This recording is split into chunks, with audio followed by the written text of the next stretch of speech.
जो यहाँ से निकल जाते हैं शरीर छोड़ के। ये सूक्ष्म शरीर नहीं, स्थूल शरीर है।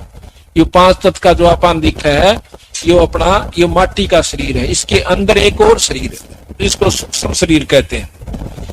उस सूक्ष्म शरीर के अंदर सारी वासनाएं जमा होती है, हमारे जैसे अच्छे माड़े कर्म हमने कर रखे हैं। तो उस सूक्ष्म शरीर के समेत यो जीव तपस्या पर पटक दिया जाता है। वहां पर अपने आप ये पड़े से उठे है, भुने से बहुत बुरा हाल हो जाए से, चटक पटक करे से, और इसमें से इसकी वासना निकाली जाती है।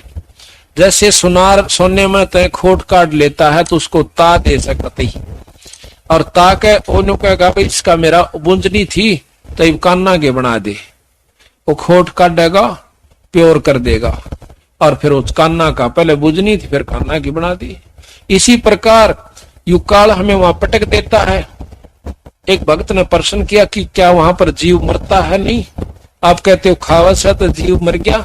एक तरफ कहते हैं कि जीव अमर है, जीव मरता नहीं, जीव अमर है। सोना खत्म नहीं होता जब कर्म किया जा सके, उसमें से वो निकाल दी जाती है वासना, और वो फिर दोबारा उसका कुत्ता गधा बना दिया जाता है इस जीवात्मा का, के ऊपर दूसरा आवरण दे दिया जाता है। इसी प्रकार ये जो वासना बच गई उस वासना को युकाल खाता है। कैसे? इसने 84 लाख स्वाद बना रखे हैं अपने।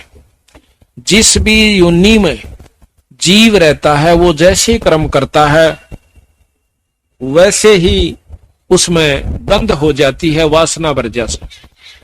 कोई मांस खावा है तो मांस जैसी वासना अंतःकरण में सूक्ष्म शरीर के साथ वो प्रवृत्ति बनी रहे से। शराब पीता शराब जैसी, क्रोधी है क्रोध जैसी, कामी है काम जैसी, वासना जैसी वजहों की तो उस अंतःकरण में जमा होती है। तो उनको वहां पर वासना काट के फिर उसका आनंद लेता है। अब देखो ना, जूस बना के पीवे हैं बादाम का भी, बादाम रोगन बना लिया। अब बादाम कितना बड़ा पौधा से और उसको काट के इतनी गाटप गाल लिया। तो इसी प्रकार वो तो असली तत्व ने खावस है, बाकी उसने भगा दिया, लाकड़ी ने कोई बाड़ो फलाना चीज के मतलब। तो फिर दोबारा इसका बीज द्वारा उसको बो दिया जाता है, कुत्ते गधे बना दिया जाता है। अपने माड़े कर्म स्वर्ग में, अच्छे कर्म स्वर्ग में, बूढ़े कर्म नरक में, फिर कुत्ते और बुद्धे बनते जाओ। घना तगड़ा ऋषि बन जाता है तो महास्वर्ग में बिठा दे से, जो कि चौथी मुक्ति का। इसी जगह घेर दे उसने, ना तो वो तले आ सकते और ना तरले उन तक भेट सकते, कि क्यों तो बता सके। वो महास्वर्ग कहलाता है। अपने कर्म ने वहां पर भोगते रहते हैं। जब ये चौथी मुक्ति हो जाती है उनकी, जब महाप्रलय होगी दोबारा फिर जीव रूप में आ जाएंगे, अपने कर्म भी भोगेंगे और भक्ति भी नहीं बढ़ पाओगी। तो इस प्रकार महाराज कहते हैं जो सतलोक में पहुंच गया तो जीवात्मा दोबारा तो हमारे यानी आपकी पूरी मुक्ति हो जाएगी, फिर जन्म नहीं होगा इस गंदे स्थान पर।